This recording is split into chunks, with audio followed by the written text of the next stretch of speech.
Approach to the silence. Wrong thinking produces inharmony in our body, which in turn produces sickness. Our bodies sometimes are instantly reharmonized while in the silence.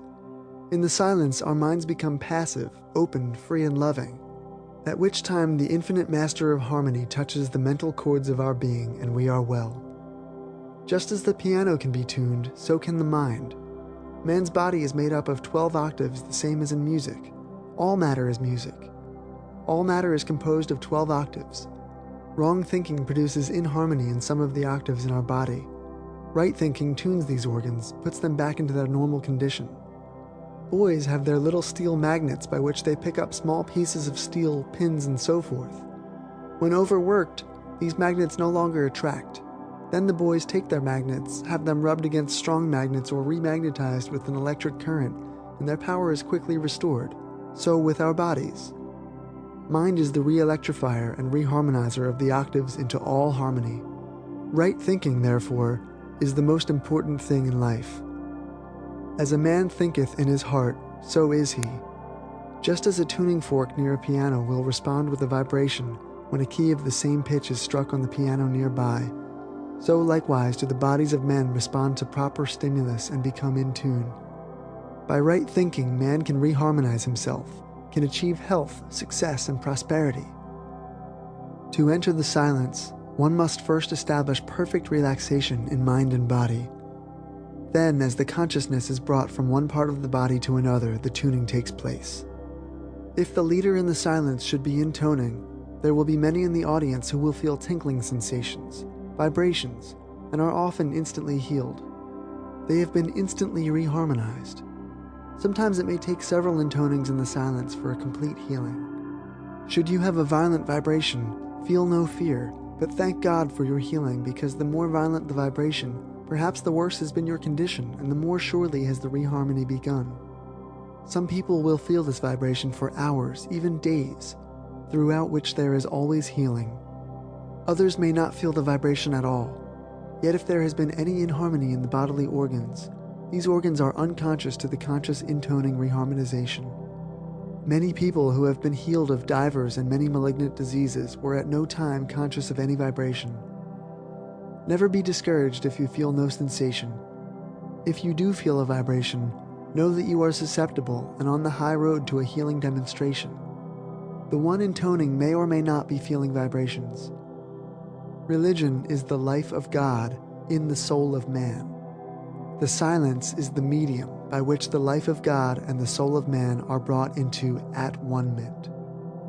The silence is a medium by which man comes in a closer touch with the infinite, a medium by which man becomes conscious of his nearness to the infinite. The silence is the meeting place where man's spirit links with God's spirit, where spirit meets spirit and the marvel of his grace never ceases. The silence is another way of praying, which is another way of concentration. It is another way of visualization. As a man thinketh in his heart, so is he. In the silence, a man can by his thoughts change his life, his conditions, his environment, his all. By right thinking, man becomes harmonious. A harmonious man in tune with the infinite is on the king's highway to health, success, abundance, prosperity, happiness, love, and peace.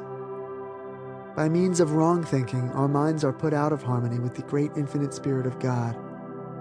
As a man thinketh in his heart, so is he. When wrong thinking becomes right thinking, then man's right relationship to God is restored. He becomes an open channel for the influx of the Spirit, so that whatever demonstration he may desire, he may have.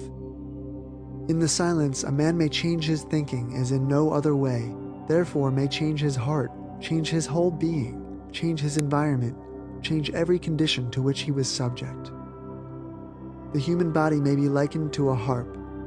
When man thinks rightly, his body is in tune, but wrong thinking creates inharmony in the body and produces sickness. Wrong thinking produces inharmony in the mind, which, of course, disconnects man from rightful association with the divine. A man must therefore think right. Yet, because of centuries of erroneous conception of God and of the world, man has been a negative instead of a positive being, and his unwisdom has reacted upon the present generation. We are mental sending and receiving stations. What we receive depends upon how we are thinking now. For success, health, and happiness, we must, in the silent chambers of the soul, change our thinking if we are holding negative or inharmonious thoughts. In the silence, there is presented to man his greatest opportunity to change his thinking. Wrong thinking produces inharmony of the body, which in turn produces sickness. If we change to right thinking, we have health, success, and happiness. Therefore, the silence, when properly used, reharmonizes our bodies and minds through the simple agency of right thinking. There are steps of approach to the silence. Stillness is one thing, and the silence is another. One may quiet himself physically and not be still, and he may be still without entering the silence.